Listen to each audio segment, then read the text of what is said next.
ও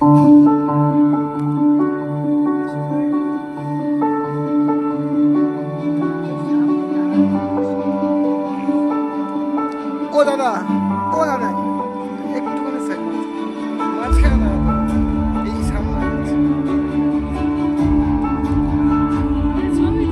মাঝখানে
Please help me welcome the highest business provider from the Eastern region, fastest luxury car award winner, luxury villa fund achiever, international lecturer, n number of foreign tour achievers, the founder of Reva Training and Education System.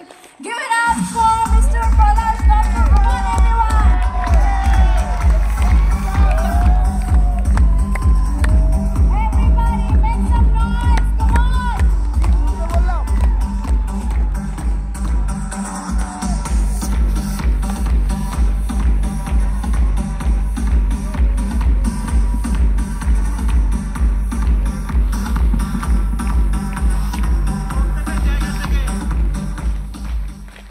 A very good morning প্রত্যেককে। Good morning sir.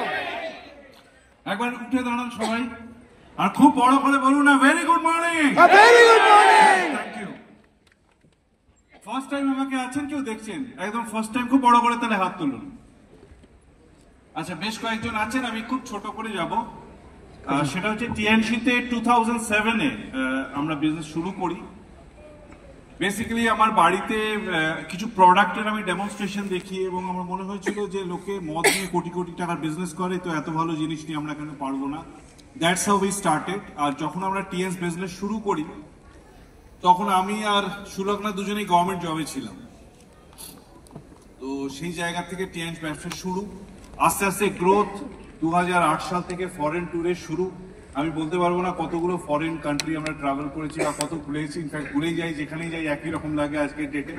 But ঘোরাটা আমাদের passion ছিল। সর্বপ্রথম আমি খুব বড় করে 1 by 1 হাততালি চেয়ে নেবো। প্রথমে আমি হাততালি চাইবো মিস্টার গ্যারির জন্য, উনি আজকে অমূল্য সময় আমাদের স্পেন্ড করার জন্য, মিস্টার বিকাশ বর্মার জন্য, মিস্টার পার্থ চক্রবর্তীর জন্য, মিস্টার শিলচর পলের জন্য, মিস্টার পার্ভি ব্যাসনাইটের জন্য এবং মিস্টার অরবিন্দ পান্ডের জন্য, অ্যাজ ওয়েল অ্যাজ মিস্টার যোগরাজের জন্য, যারা অনেকটা রাস্তা ট্রাভেল করে আমাদের প্রোগ্রামে এসছেন, আমাদের প্রোগ্রামকে আলোকিত করেছেন। তারপরে আমি হাততালি চাইবো আমার প্রত্যেকটা লাইন অফ স্পন্সরশিপের জন্য, ওনাদের জন্য আমি খুব বড় করে হাততালি চাইবো। আর যারা এখানে প্রত্যেকে বসে আছেন, যাদের 2025, 26, 27, 28-এ এইচডি হবেন, প্রত্যেকে নিজের জন্য একটা। Yes sir. এই ব্যবসাটা আমরা অনেকে ভাবি প্রোডাক্ট বিক্রির বিজনেস, আমরা অনেকে ভাবি কনসেপ্ট সেলিং বিজনেস, অনেকে ভাবি product and concept selling business, অনেকে বলেন ড্রিম বিল্ড করার বিজনেস। আমি বলি it's a basically a loyalty business. আপনি যদি ভ্যালু অ্যাড করতে পারেন কোনো কিছুর সঙ্গে, you will be unstoppable. It's a value adding business rather. আমি একটা খুব ছোট্ট ঘটনা বলি, ইটস এ ট্রু স্টোরি। এক ভিখারি ছিলেন যিনি লন্ডনে মেট্রো স্টেশনের ধারে ভিক্ষে করতেন, তার নাম ছিল বিলি। বিলি হঠাৎ যেদিন ভিক্ষে করার পরে পাউন্ড গুলো এক জায়গায় করে নিয়ে যাচ্ছেন, বিলি তখন দেখেন সেই পাউন্ডের মধ্যে হঠাৎ করে একটা আংটি জল জল করছে। উনি নিয়ে যান, একজনকে দেখান, সে বলে মনে হচ্ছে এটা রিয়েল ডায়মন্ড। দোকানে গিয়ে দেখায়, বলে এটা রিয়েল ডায়মন্ড, যার ইন্ডিয়ান কারেন্সিতে দাম হচ্ছে 3 লক্ষ টাকা। বলে এত টাকার ডায়মন্ড দিয়েছে, তাহলে তো আমার লাইফ চেঞ্জ হয়ে গেল। আর বিলি লিটারালি খেতে পেত না। আংটিটাও সঙ্গে রাখে, পরের দিনে যায়। আবার পরের দিনে গিয়ে যখন আবার ভিক্ষের ওখানেও বসে, এক ভদ্রমহিলা হন্তদন্ত হয়ে সেখানে আসে এবং এসে বলে যে এখানে কি আমি কোনো আংটি ফেলে গেছিলাম কালকে? এদিকে বিলি রাত্রিরে 3 লক্ষ টাকা পাবে, যে মানুষটা খেতে পায় না, স্বপ্ন দেখছিল। সঙ্গে সঙ্গে ও কি করে, আংটিটা বার করে এবং ওকে দিয়ে দেয়। বলে যে আংটিটা আমার কাছে ছিল, হ্যাঁ তুমি কালকে ফেলে গেছো। ভদ্রমহিলার চোখে জল চলে এসে, যে একটা ভিখারি এত টাকার আংটি কুড়িয়ে পেয়েও সে কিন্তু আমাকে ফেরত দিয়ে দিচ্ছে, শুধু আমার মুখের কথায়, কোনো কিছু না বলে ফেরত দিয়ে দেয়। ভদ্রমহিলার ওর সঙ্গে ছবি তোলে। ছবি তোলার পরে তার ইনস্টাগ্রামে পোস্ট করে যে আমি আজকে এরকম একটা মানুষকে দেখেছি, ঈশ্বর সমান মানুষ, যে একটা ভিখারি হয়ে একটা ডায়মন্ডের আংটি ফেরত দিয়ে দিয়েছে। তার জন্য তোমরা ফান্ড দাও, ফান্ড রেজ করো, এই লোকটাকে আমরা আপলিফট করব। আপনাদের জানা আছে পরের 24 ঘন্টায় কি ঘটেছিল? বিলি 3 কোটি টাকার ফান্ড পেয়েছিল সারা পৃথিবীতে। কোথায় একটা 3 লক্ষ টাকার আংটি, আর কোথায় তাকে ভ্যালু অ্যাড করলে তার ভ্যালু গিয়ে দাঁড়ায় কিন্তু 3 কোটি টাকা। একদম স্যার। এখানে যারা BCA মেশিন ইউজ করছেন, একটা মেশিনের দাম রাফলি 56,000 টাকা, 56,000, কিন্তু তাকে যদি আপনি ভ্যালু অ্যাড করতে পারেন, আমরা ডাইরেক্ট বোনাস দেখাই না যে প্ল্যাটিনাম কার্ডে যদি গোল্ড কার্ড স্পন্সর করি কত টাকা পাবো? $80। কত টাকা আসে? রাফলি 7,000 টাকা। কিন্তু আপনি যদি সেই BCM কে কাউকে ভ্যালু অ্যাড করে দিতে পারেন, সেটা 7 কোটি টাকা হতে পারে। মাই ডিয়ার ফ্রেন্ড, আপনি কিভাবে বিজনেসকে নিয়ে ভাবছেন, that is very very important. আজকে যারা এখানে অনেক বাধা বিপত্তি অতিক্রম করে এসে প্রেজেন্ট আছেন, আপনারা প্রত্যেকে চ্যাম্পিয়ন। তার কারণ আপনার কাছে অনেক এক্সকিউজ ছিল। আজকে সানডে, বাড়িতে ঘুমাবো, আজকে রামনবমী, লাস্ট 2 ইয়ার্স রামনবমীতে আমাদের ওয়েস্ট বেঙ্গল পার্টি অনেক গন্ডগোল হয়েছিল, গন্ডগোল হতে পারে, অনেক কিছু ছিল। কিন্তু সেইগুলো উপেক্ষা করে যখন আপনারা বসে আছেন, ফার্স্ট স্টেপ টুয়ার্ডস সাকসেস আপনারা অলরেডি নিয়ে নিয়েছেন। যদি সেটা না হতো তাহলে কিন্তু এখানে প্রেজেন্ট আপনারা থাকতেন না। আমি টিএনসিতে এরকম মানুষকে, কারণ সত্যি কথা বলতে আমরা যখন দুজনে মিলে শুরু করি, ওই পিরিয়ডেতে আমরা লাখখানেক টাকার কাছে স্যালারি পেতাম। আজকে চাকরি করলে আমি চিফ ম্যানেজার হয়ে যেতাম, আরও হেডমিস্ট্রেস হয়ে যেত গভর্নমেন্ট স্কুলে, আমরা মোটামুটি একটা 1,03,000 টাকা স্যালারি পেয়ে যেতাম। কিন্তু ওইটুকুর জন্য টিএনসি বিজনেস আমরা করতে আসিনি, এবং এখান থেকে কত মানুষকে আমরা লাইফ চেঞ্জ করতে দেখেছি, আমি ভাষায় বলে বোঝাতে পারবো না। আচ্ছা, একটুখানি দেখে নেবো, এইখান থেকে মেদিনীপুর থেকে কতজন এসছেন, একটু হাত তুলবেন বড় করে। মেদিনীপুর অঞ্চল থেকে, আচ্ছা, এখানে অনেক লোক এসছেন। 24 পরগনা সাউথ থেকে কতজন এসছেন? প্রায় অলমোস্ট 50-50। ওকে। মুর্শিদাবাদ থেকে কতজন এসছেন? সেও বেশ কিছু লোক এসছেন। মালদা থেকে কতজন এখানে প্রেজেন্ট আছেন? আমি আপনাদের একটা জিনিস দেখাবো। আচ্ছা, কলকাতা থেকে কজন প্রেজেন্ট আছে? যেমন তার হাত কিন্তু খুব বেশি নয়। যতটা আপনি ট্রাভেল করবেন, সাকসেস কিন্তু আপনার তত তাড়াতাড়ি আসবে। Very important. এবং আমি মেদিনীপুর বলে বলবো না, মেদিনীপুরের অনেক জায়গায় বিজনেস হয় আমাদের। সুলগ্নে যখন কাজ শুরু করে খড়িকাতে, এখানে জগবন্ধু পণ্ডিতের কথা আমার মনে পড়লো, উনি 8 স্টার হয়েছেন, এবং 8 স্টার বেশ অনেকটা বিজনেস করে হয়েছেন। আমি বিজনেসগুলো যখন ট্র্যাক করছিলাম গত পরশু দিনে, তো খড়িকাতে ও যখন প্রথম প্রোগ্রামে যায়, তো ওনারা ওখানে বলেন যে প্রোগ্রাম তাড়াতাড়ি শেষ করে দিতে হবে যেখানে প্রোগ্রাম হচ্ছে। তা ও বলে কেন? বলছে না, ওখানে 4টে-5টার পরে হাতি বেরোতে পারে। তো এমন একটা জায়গায় যাচ্ছে টিএনসি প্রোগ্রাম করতে, যে মেশিনের দাম 56,000 টাকা, সেখানে হাতি বেরোতে পারে বলে আগে প্রোগ্রাম শেষ করে দিতে হবে। তা আমি বললাম কোথায় চললে তুমি? বলছে দেখি কোথায় যাওয়া যায়। এবং এখানে বন দপ্তরের একটাই মাত্র অফিস আছে, সেখানেও প্রোগ্রামটা করতো। আর আমি যদি ভুল না করি, কত হবে, অ্যারাউন্ড 2-2.5 কোটির বিজনেস হবে করেছেন। মোর দ্যান 2 crore বিজনেস কিন্তু উনি ওখান থেকে জেনারেট করেছেন।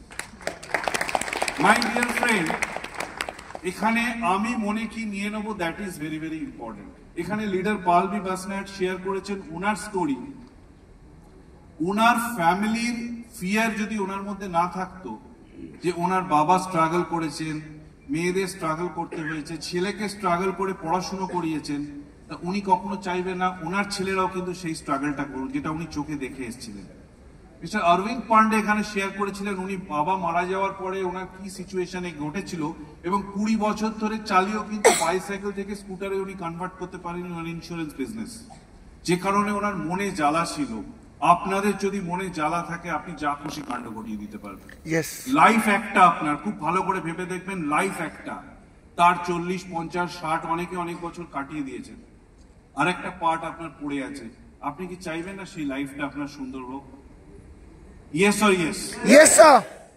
একটা খুব শর্ট স্টোরি বলে আমি শেষ করে দেবো। স্টোরিটা এরকম, আপনি যেদিন পৃথিবীতে জন্মেছেন সেদিন একটা ডায়েরি স্টার্ট হয়েছে। আজকে তো ডায়েরি লেখে না, একটা টাইমে অনেকে ডায়েরি লিখতো, কিন্তু ভগবানের ওখানে একটা ডায়েরি আপনার রোজ লেখা স্টার্ট হয়ে গেছে। আজকে আপনি সারাদিন কি করলেন আপনার ডায়েরিতে লেখা হবে। এই ডায়েরিটা ততদিন চলবে যতদিন আপনি জীবিত থাকবেন। যেদিন আপনি মারা যাবেন ওই ডায়েরি লেখাটা বন্ধ হয়ে যাবে। আপনি কি চাইবেন না তারপরে আপনার 4-5 জেনারেশন ওই ডায়েরিটা পড়ুক? লাইফ আপনার, ডিসিশন আপনার। এই মাসে আমাদের মাইন্ড ব্লোয়িং অফার আছে, কে কে জানেন? আপনারা জানেন না, মাসের অফার নেই, অফার আর হাতে আপনার মাত্র 6 দিন আছে, 12th শেষ হয়ে যাচ্ছে। 12 তারিখের মধ্যে যদি 1000 বিবির বিজনেস জেনারেট করতে পারেন আপনি life changing BCM machine company থেকে পাবেন অ্যাজ এ গিফট। যদি 12 তারিখের মধ্যে না করতে পারেন 56,000 টাকা মিস করবেন। কে কে আছেন যারা অ্যাচিভ করবেন? এখানে যারা অ্যাচিভ করবেন নিজেদের জন্য খুব বড় করে একটা হাততালি দিন এবং open declaration is very important যে আমি করব, and go for this. It's a mind blowing opportunity. একটা অলরেডি অ্যাচিভ করে গেছে, আজকে সকালে আমাকে সমর পাঠিয়েছিল, কিন্তু আমাদের পিপিটি গত পরশু দিনে রেডি হয়ে গেছে, ফলে আমার ঢোকানোর কোনো অপশন ছিল না। বাট যারা যারা করতে চাইছেন প্রত্যেকে অ্যাচিভ করুন, প্রত্যেকে বেস্ট উইশেস। আর যারা এখানে আছেন প্রেজেন্ট, আমি মনে করি এটা একটা পুরো ফ্যামিলি, অ্যাজ এ ফ্যামিলির পার্ট আমরা সবাই মিলে কাজ করছি। তো সবাই খুব ভালো থাকবেন, সবাই খুব সুস্থ থাকবেন, সবাই খুব ভালো করে কাজ করবেন। শুধু একটা শর্ট স্টোরি বলে এখান থেকে যাব। স্টোরিটা একটা ছেলের গল্প, একটা ফুটবলারের গল্প, যার বাবার ড্রিম ছিল যে আমার ছেলেকে আমি খুব বড় ফুটবলার করব। তো সেই ছেলেটি যখন খেলে সে খুব ভালো প্র্যাকটিস করতো, কিন্তু ফাইনাল ম্যাচে গিয়ে খেলতে পারতো না এবং স্ট্রাইকার ছিল। তার বাবা ফ্রাস্ট্রেটেড হতো, কিন্তু ছেলেকে রোজ উৎসাহ দিত, তুই পারবি পারবি। এবং বাবা গ্যালারিতে বসে রোজ চিৎকার করতো, কিন্তু ছেলেটা ফাইনালে খেলতে পারতো না। এবং কোচ জানতো ওর মধ্যে পোটেনশিয়ালিটি আছে, ওর মধ্যে পাঞ্চ আছে, কিন্তু ফাইনাল ম্যাচে খেলতে পারতো না। One point of time coach okay drop করে দেয়, অন্য প্লেয়ারকে চান্স দেয়, কিন্তু বাবা তাকে আসতো আর উৎসাহ দিয়েই যেত। একদিনের ঘটনা আসে যখন মেন প্লেয়ার, মেন যে স্ট্রাইকার, তখন তার চোট লেগে যায় এবং টিম হারছে 3-1-এ।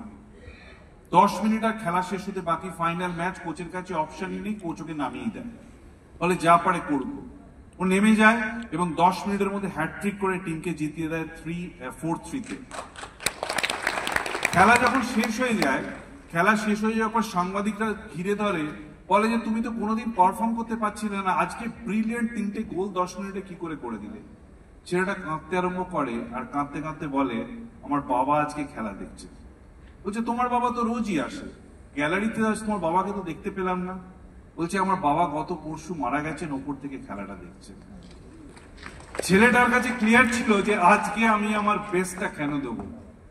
আপনি যে আজকে কাজ করবেন, আপনার ওয়াইফকে স্ট্রং রাখতে হবে, আজকের বেস্টটা আপনি কেন দেবেন? বেস্ট উইশেস, সবাইকে ভালো থাকবেন। Thank you.